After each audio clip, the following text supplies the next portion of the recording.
Welcome back to the garden tour here in Raleigh. I think this is like part 14 or 15, something like that. We're just going through in detail all of the plants that are in this. What it amounts to a pretty small urban lot. It's 0.19 acres, but we have put a lot of plants into it. And we're just going to jump in and talk about this back line.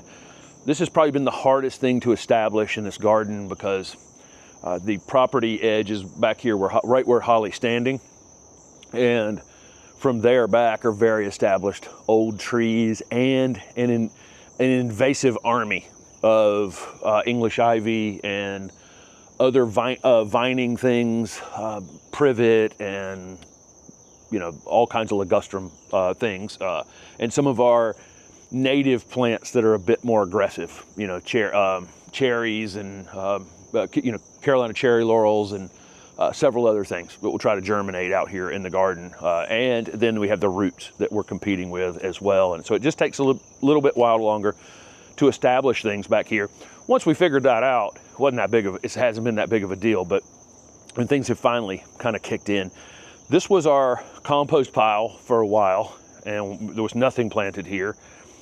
And because we did a cold compost instead of a hot compost, we're gonna have new compost bins going over here. If you're following along with the channel, later this year, we're gonna have compost bins actually going in over there in a sunny area where we can heat it up.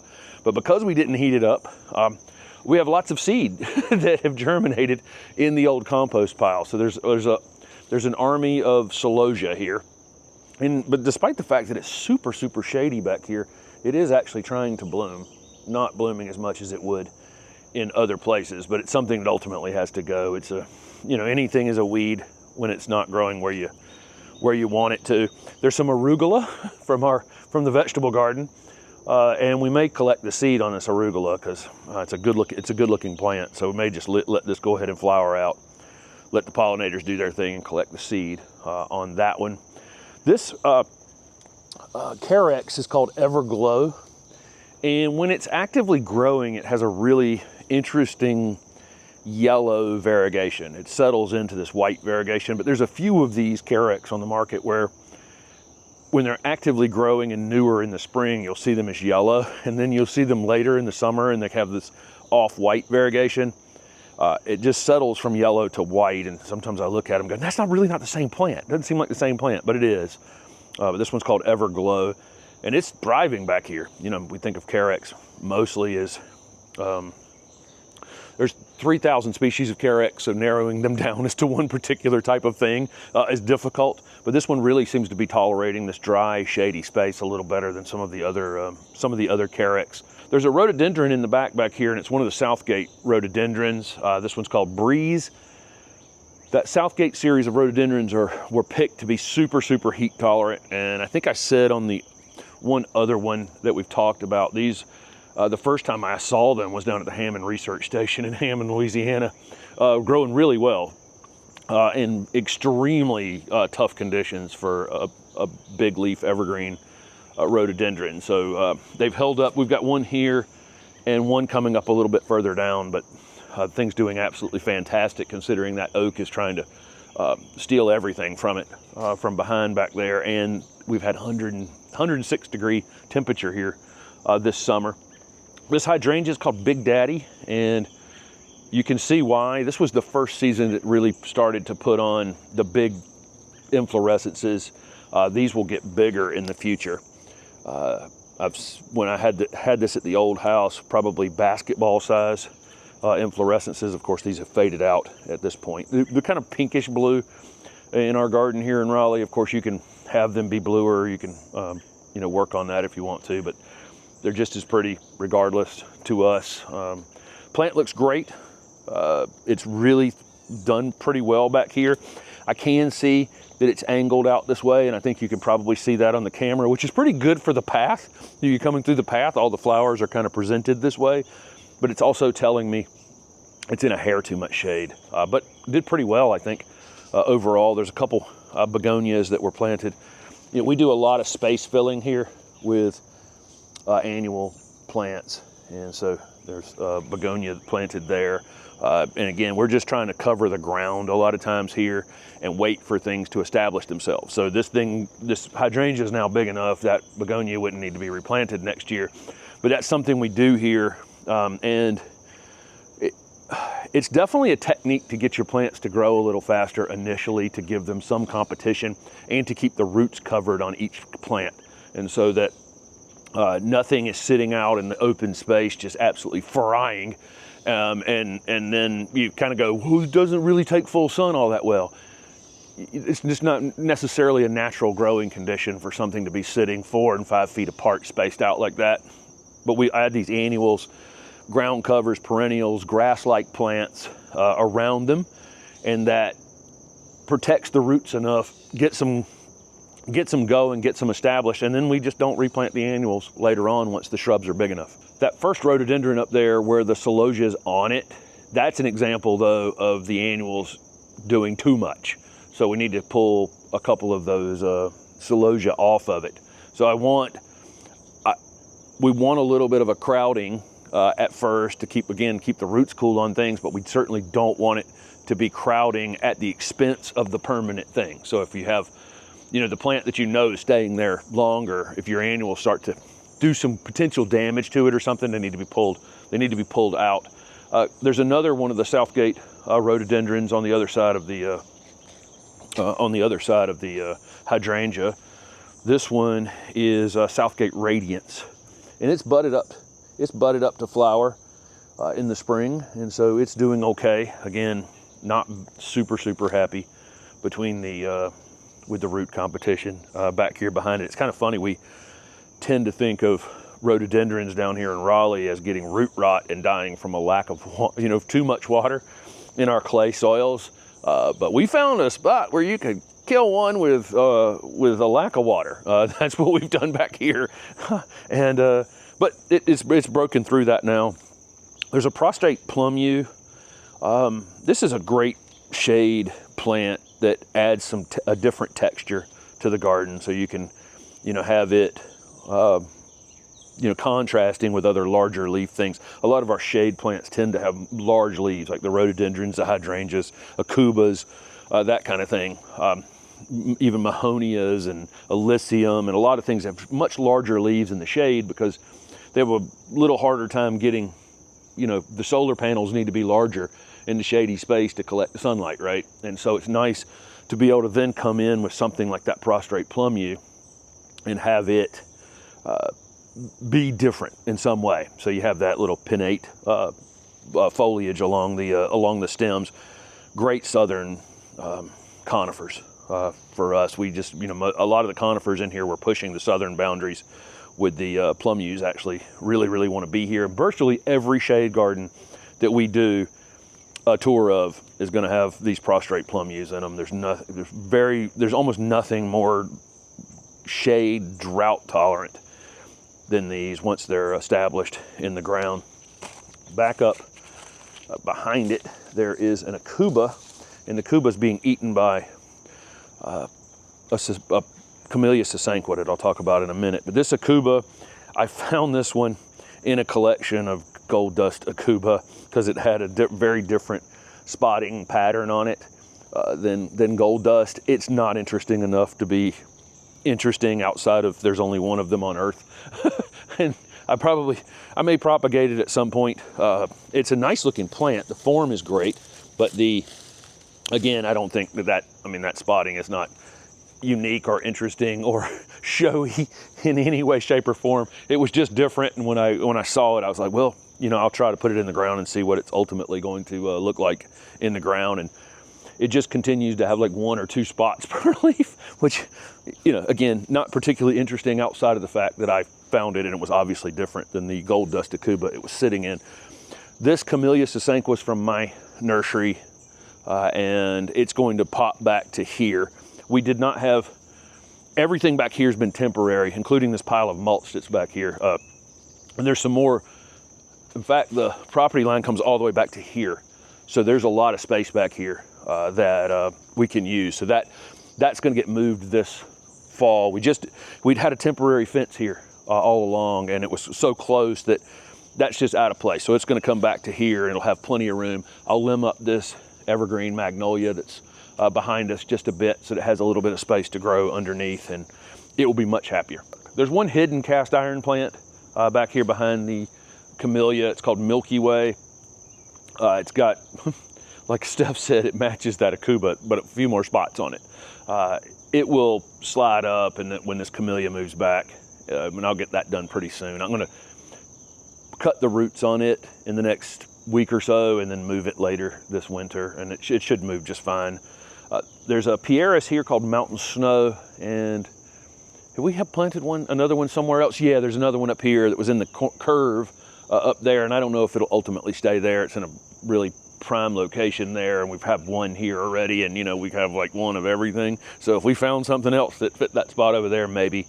This is a great plant, really, truly heat tolerant Pieris japonica, great white flowers on racemes in February, March, great for pollinators. If there's a warm day in February or March and the bumblebees can get active, they're on this thing during that month and a half. So it's like one of those really early plants. Again, if they're out active, we'll have a Mahonia coming up that's the same kind of thing. If they're flowering at a time when nothing else is flowering, and if it happens to be warm enough for the bees to fly, they're out and on it. And then the new growth on it after that has this reddish burgundy coloration to it, and the entire plant looks like this for several weeks, and then it settles into green, and then any additional growth you get on it later. But great plant, and it's really held up extremely well to this dry shade condition. Initially, we missed watering it, and it had a bit of a shock, but it came right back out of it ultimately. Maybe the most asked about plant in the entire garden during the open garden was this Chinese mayapple, which the leaf looked perfect at that time. Now it's got all kinds of it's got all kinds of issues as it's starting to fade back to the ground. The Chinese mayapple comes up, has this big giant leaf on it, and tends to stay through the entire summer. So it's late summer before it actually fades back under the ground, whereas our native mayapple is typically a spring ephemeral, where it comes up in the spring, blooms, and then retreats back under the ground before the 100-degree days. Although we do have a small leaf still up on one that I'll show you in just a second. And then one of those Tokyo Skies cast iron plants. We have a few of them in the garden. Such a great, that one's got so much color in it. It's just absolutely incredible. I had that plant, and I didn't tell the story when we showed the one in the last video or the video before that. That plant won Retailer's Choice Award in Cultivate last year. There's no availability on it. Now there will be this next year. But it won a Retailer's Choice Award, and I went up and accepted the award for it because nobody else was available at that moment to go up and accept an award for it. But I carried that thing around to a couple events at Cultivate last year, and people stopped me every 2 seconds asking what that plant was. It's going to be a great house plant for those in colder areas, and great garden plant for people in warmer parts of the country. The hosta here is called Fashionista. The hosta we've had on this back line have kind of struggled for the first couple years, but now this year they've actually gone the other direction. They're starting to look a little better, and so I don't think we ultimately needed to move them. Just got to get them rooted into the ground a little bit better. But that's a nice one. It's got great stem color on it. Really nice, really great looking hosta. Again, it's been, a little slow to get started. In this back, there's a pulmonaria just to the right of it that has really thrived back here. So as I'm looking, as you're doing this kind of analysis of what will take the dry shade and what won't take the dry shade, this pulmonaria is right up at the top of the list. There's another one in the front garden out there that's similar, just really has thrived in it. This one is called Silver Bouquet, and of course it bloomed for a long time during the spring season, and now it's settled into basically what amounts to a hosta looking plant that just they look so great in the garden. The foliage has come a long way in the breeding of these pulmonaria, and so with or without flowers, the plants just look so good. Same thing has happened on hellebores. So we just used to have the hellebores for these early February, March flowering things in our gardens, and now all of a sudden the foliage looks fantastic. I couldn't recommend a hellebore more than this Penny's Pink. just such a great plant. The foliage looks incredible all season. We'll cut this foliage back to nothing mid-January, and then it will come up and flower. Flowers stand up big and tall, which is nice on this one. And then this foliage comes out and it looks so good all season long. And of course, you know, they'll tolerate the dry shade better than pretty much anything. With that combination of the pulmonaria and the hellebore together, they look fantastic, and they've basically asked for nothing from us, while other things on this back line have been a bit demanding to get them established. This cast iron plant is really cool. It's called rawhide. It's thriving back here. The only maintenance to do on these is once a year. You cut the tattered leaves down to the ground. This one doesn't really have any tattered ones, so it won't get any cut down this next winter. But we usually go through and just take the leaves that, you know, look tattered down to the ground, and leave the rest of them up. And or you can choose to cut the whole thing down if they've kind of gotten to the point where it's mostly. We'll see that down in Florida sometimes, where people have never cut them back, and just the bed just doesn't look good overall, and the whole thing just needs to be mowed to the ground one time, cleaned up, remulched, and gotten back under control a bit, and then they'll come back up with these fresh foliage and look good again. A few other low things around the path here. This is a Dremeopsis maculata, a lot of common names for this, including leopard plant.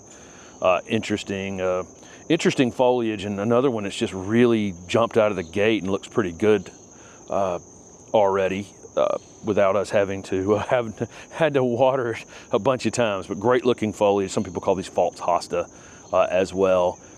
There's a hosta back behind it that was probably one of the first plants that was planted in the garden back in this back line back here, and it has really struggled over time, but finally kind of broken through that this season. It's called blue ivory, and you can really see the streaks on the edge of the leaf, how nice they are, and a little bit of a bluish green hue to the center of the leaf.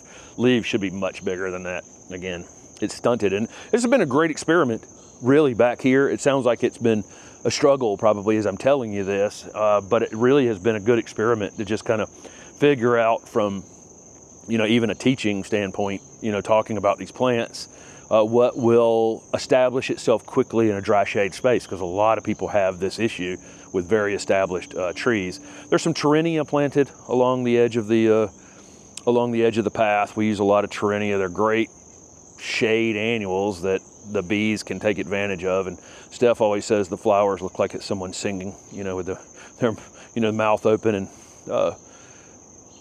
really interesting flowers. There's a lot of breeding in Terenia. There's a lot of improved varieties out in the world. These could do with a hair more water. And then back behind it is the remnants of our native Mayapple, which normally have retreated back underground at this point, but they've got one little leaf up. So I was able to show that with the Chinese Mayapple over there at the same time. But again, they both are worse for the wear now after having some 100-degree weather since the open house. Marvel Mahonia, definitely a plant that will take dry shade conditions, and it gets these big giant clusters of, looks like fireworks on top of it, yellow flowers in the fall. Cut it earlier in the season, cut some height out of it because it was really getting super, super tall. I don't think it's in the best location there, and now that we've was always there. Now that temporary fence has come down and there's 4 feet of space behind it, I think this is another candidate that will get moved slightly back there, because right now it looks just kind of odd. When it got planted in the ground, it was this tall. Doesn't look weird. Now it looks a little strange. And so it'll just slide back and be a good backdrop to other things we'll put something there that only gets 3 or 4 feet tall, and maybe contrast with the foliage of the Mahonia and the other perennial things that are out in front of it.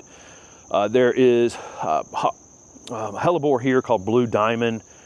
Another one that is a great, really interesting plant all season long. Of course, it flowered, you know, way earlier in the year, February, March. But again, we just always thought about hellebores as they flower and then they just kind of, you know, do their thing after that. The foliage is okay, but not great. And now I think the foliage looks great on that plant. I think if that plant never flowered and that's how it looked year round, you go, wow, it's a pretty good looking plant. So anyway, I just find the new breeding on the hellebores, again, they're not inexpensive. You know, I've talked about that several times. It takes a long time to grow a hellebore that's to a sellable size. There are a couple of rhodia in this area, and I think that we may pop these out of the ground and divide them and maybe bring them further to the front of the bed a bit. They're sitting here in the middle and they're the shortest thing in the bed. So, you know, easy peasy, pop it out of the ground, cut it in half, gain a free plant, move them out to the edge of the path. That's one of the reasons we have the path system that we do out here. When you start putting paths in your gardens, it allows you to then have lots of spaces to put really interesting small things along those path edges. So we have lots of path edges, places that we can fill little gaps in. Those low-growing rhodia are probably a great choice for that. This cast iron plant's called Stripes. This is its 4th year in this spot, and now it's excelling. Now it's just absolutely perfect. But you see the stripe that runs down through the center of this one. Again, this is what I was talking about on the maintenance. So this is a leaf that'll get cut down to the ground during the winter time. Here's another one that'll get cut down to the ground during the winter time. The rest are in great shape and will stand through the winter time, and then we'll get all new growth next year. These will probably look tattered, you know, the ones that look fresh right now at the end of next year, and they'll get cut to the ground. And it's bigger, better, fuller each time. So you're cutting one leaf out and typically getting 2 back in its place, something like that. But all of our cast iron plants, I think, will break through and look like this. It takes a minute. This is why, I mean, there's cast iron plants at all your garden centers and stuff, but the reason there's not a giant choice of them, it's a difficult decision for a nursery to grow interesting cast iron plants. It takes years to produce them. That Tokyo Skies over there, which is going to be a really big marketed cast iron plant, is, you know, to get to having 10,000 of them, they're done by division. And to get to a point where you can have 10 or 20 or 30,000 of them, which would be the goal, is years of dividing them. Giant Alyssium back here that definitely, the first year, it was one of the more frustrating plants in the garden with it just didn't want to break through and be in this dry shade. And now, of course I have one of these vine growing up through it, like so many things out here in the garden. But see, the flowers are always, what's left of the flowers are super interesting on these, on all the Alyssium. And I don't know how many we have. This is one of the natives here. We're gonna see another one in just a second, but I don't know what our Alyssium collection is up to now, but a few Asian ones and several native Alyssium out here in the garden. They're great plants because if you have deer issues, that deer typically don't eat them. Of course, if I say deer don't eat them, somebody has a deer that will eat one. But also interesting flowers, great screening plants. Some are. Make sure you're getting one that's actually going to get big if you're using it as a screening plant. Some are incredibly slow growing. All the variegates, all the variegated Alyssium are going to be slow growing. The chartreuse color Florida Sunshine Alyssium is a little faster growing, but even it is going to be slower than the green varieties. And then there was some coleus added to a spot on a corner as we were coming up on the open garden. We just added a few colorful things back here on the line just to make it more interesting, because this spot had been the least amount of growth we had in the garden here over the course of the 3 years of this project. So again, we added a few annuals along here just to make it more interesting. The coleus, this is one we really like, and we can root it and keep it in the house through the winter time and then bring it back out in the spring. That's the way you can keep it as a perennial if you want to in your garden. We typically will take the flowers off of our coleus during the growing season, and then toward the end of summer let them flower. So the pollinators really like the flowers on them, but I find the flowers kind of slow the foliage down. So we'll get rid of the flowers through most of the season, and then that keeps them fuller, compact like this, and then we'll just let them go and let them flower, and the pollinators can absolutely enjoy them during the fall. The last thing on this line before we get to the building is this Island Breeze hosta, which has very limited slug damage. We do have a little slug damage here in the garden. You may have seen that on some other hostas. We've shown them off. This one definitely has less overall slug damage. We keep the garden, despite the fact that it's a little crowded, obviously, We do keep it pretty neat and clean. We try to keep the weeds out of it. There's a couple weeds here or there along here, but that was kind of taking a break. We had so much work leading up to the open garden, and then after the open garden, Steph and I were like, I can't even look at that garden again for a little while because we had put a lot of time and effort. So we have a couple weeds here or there.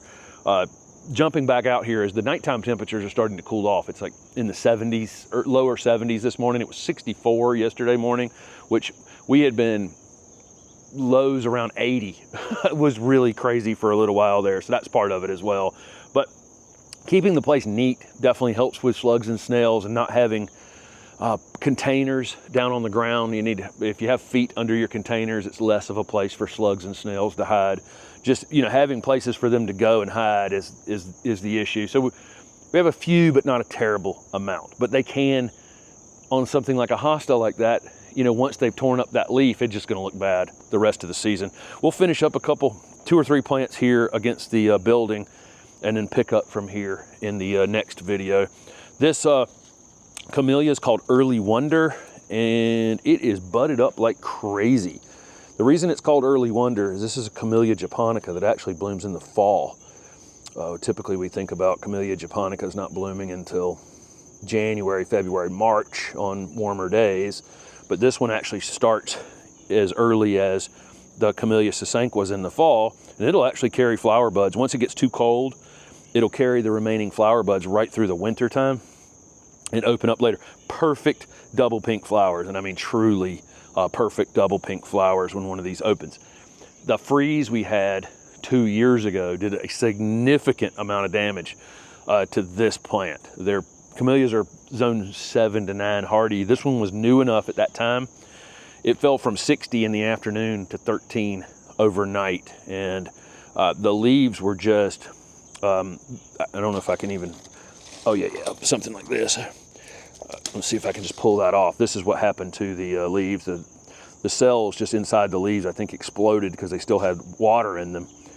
And that's what the whole plant looked like for a year last year. Had a few flowers on it last winter. This season it grew out of that and completely covered in new growth from this year. And every single one of these stems has a flower bud at the end of it, or is forming a flower bud at the end of it. So in just the next few weeks, by 1st of October-ish, we'll probably see one of these flowers start to open on it.